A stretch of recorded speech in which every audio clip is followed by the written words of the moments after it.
Well, my first memories of Barak were at the house on Poki Street in Hawaii. I would lay my blanket out in the hallway, and that would be my island.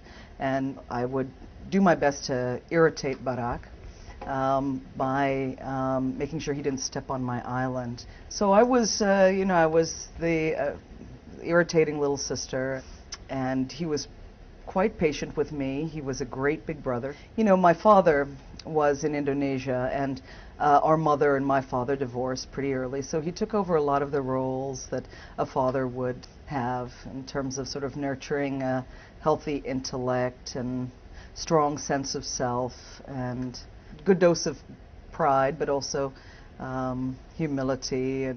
Our childhood was very interesting. It was broad and it was adventurous, but I also think that we were a little untethered, that our lives involved a lot of sort of drifting in and out of worlds and here and there, and that keeps you flexible and it keeps you broad-minded, but I think that Barak didn't want that necessarily for his children.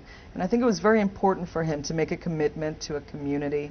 I can't quite say that he's elected to sit still. He's in 3 states a day these days, but you can make the choice, I think, to be grounded and still keep the intellectual and emotional and spiritual doors open to the rest of the world. I think that Michelle has, as I said, been a fantastic mother, and she makes sure that those girls' lives are very stable and that they have friends around them and family, that they feel safe, that no one's imposing upon their schedules, and that they have a very regular childhood. He works hard to make sure that they feel his love, forcefully and steadily in spite of his hectic schedule. He's going to be reading the final Harry Potter book to Malia. One entire weekend he's promised her, and he's going to make sure they see the 5th movie together. Although he takes his commitment to the rest of the nation quite seriously, he would never sacrifice family normalcy and intimacy for that. I think it is interesting, sort of to look at the patterns, how our mother started in the Midwest and ended up in Indonesia, and how he started in Hawaii, in essence, and returned to the Midwest. He found that the people are very warm and interesting and often very thoughtful. I think that Barak can go anywhere. He can negotiate any crowd. And I think that our mother certainly possessed that quality.